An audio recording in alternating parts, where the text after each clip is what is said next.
So here we have the Toyota Auris on a 14 plate.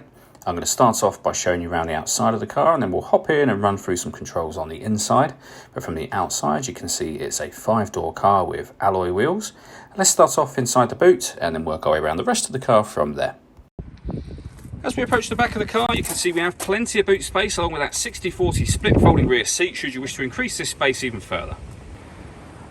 Okay, so we're just going to work our way back round to the front of the car, and then we'll hop in and run through some controls on the inside.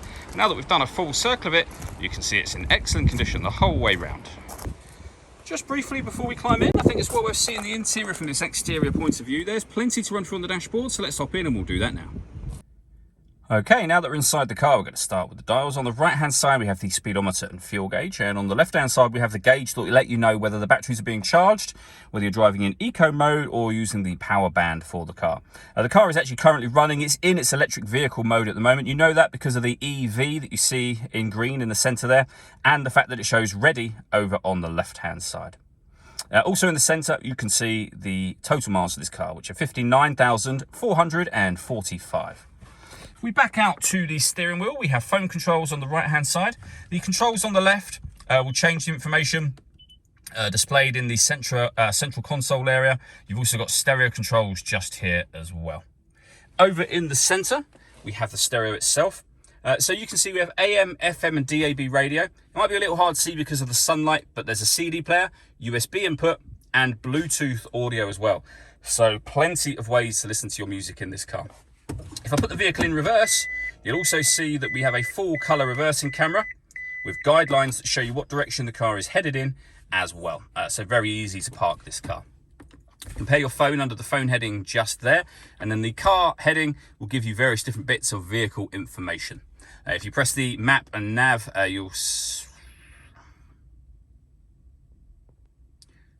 working our way down from that, we then have the climate control. So you can turn it on and adjust the fan speed with this left-hand dial.